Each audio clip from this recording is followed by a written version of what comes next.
every young woman made artificially barren, every budding beauty. So ashamed of her breasts that she lets a Machiavellian psychopath cut them off. Have some courage and some fortitude. Man the barricades and keep the degenerates away from the children. Does that sound like the ramblings of a lunatic to you? No. Talking about budding beauties and then pausing as he feels something primal. No, he's in touch with his feelings. He is not just saying the same thing over and over and over and over again. This guy who was once, I'd say he lost it before when he was just earnestly trying to communicate to people, here's a way to feel good about yourself. But now he really makes sense the way he is taking a giant paycheck to just sit in this room and read very obviously off a teleprompter about something young girls and boobs. Leave him alone. Brett, you did not warn me, and I was taking a big swig of coffee when he said budding beauties, and I almost spewed. That is, if we could get access to his computer, there would be a psychological cost to the things I'm sure we would find there, but it would be revelatory. The upcoming film, Don't Worry, Darling, has generated a ton of drama online. And we're only gonna focus on one part of it. And it has to do with a revelation from Olivia Wilde, the director of the film, about the inspiration for one of the actors, Chris Pine's character, who seems to be some sort of a cult leader. So she said in an interview, we based that character on this insane man, Jordan Peterson, who is this pseudo-intellectual hero to the incel community. You know the incels. The interviewer is like, no. And Wilde says they're basically disenfranchised, mostly white men who believe they are entitled to sex from women, which I think that's a pretty fair description. I think it could have been a lot more aggressive, but she goes on to say, and they believe that society has now robbed them. That the idea of feminism is working against nature, and then we must be put back into the proper place. To which the interviewer says, well, they must be psyched. Things are going really well for them. And Wilde says, yeah, they're actually succeeding in many different ways. But this guy, Jordan Peterson, is someone that legitimizes certain aspects of their movement because he's a former professor, he's an author, he wears a suit.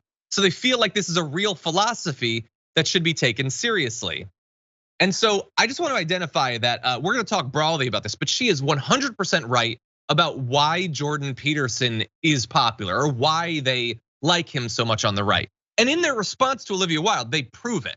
Like they're continually talking about him being a preeminent psychologist. What the hell are you talking about? First of all, if he was a serious psychologist, the right would have no interest whatsoever because that would make him an academic. And maybe something even tangentially close to the medical field as well. No, they like him because they get to imply that there is something real and authentic and intellectual about their pathetic misogyny, homophobia, and racism. That's what they want. They want the fig leaf of seriousness, the idea that real philosophers would give them the time of day, that there's anything more than just, I don't like women, I feel like they've stolen stuff, I don't want to see them in movies. It is as pathetic and whiny as that, but they need something to gussy it up. And Jordan Peterson, he technically writes books. And so they're super enthusiastic about him, JR. And I'm glad that Olivia Wilde is recognizing that. These folks, they have their stances or they have these belief systems. And many times maybe it's been suppressed, kept out of public eye. And then when you want to generate something from them, sure, you need to give them an excuse for why they can stick their head out and say and believe these types of things in the open and think there's a community for it, which I guess they've discovered. But it can't be just we're hateful people who are concerned about how our position of superiority in our society that we've structured is being dismantled or at least being called out because we're too weak to actually defend it or even be a part of society that isn't based off of us being in control of everything and telling everybody what to do. Once you have to have those groups of people that can't let go of that feeling, it's either go with violence, hey, or else we're gonna kill you, or hey, we're Christian and we're better than you.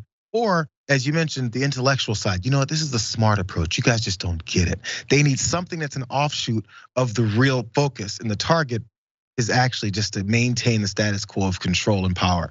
And it works, I guess, to a degree. Yeah, and if for any individual grifter, it could be more personal or it could be more sort of strategic in that way. Like I think Jordan Peterson is perfectly happy to just make a bunch of money off of this, telling easily identified ridiculous things to pathetic people online and accruing a following of that sort of person.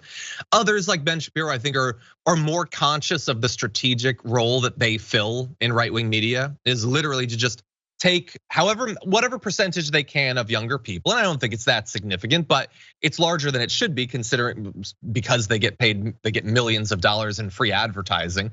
And just get them to think that politics is supposed to be about whining about rap songs or something like that. You shouldn't have any aspirations economically. The government shouldn't actually deliver for you.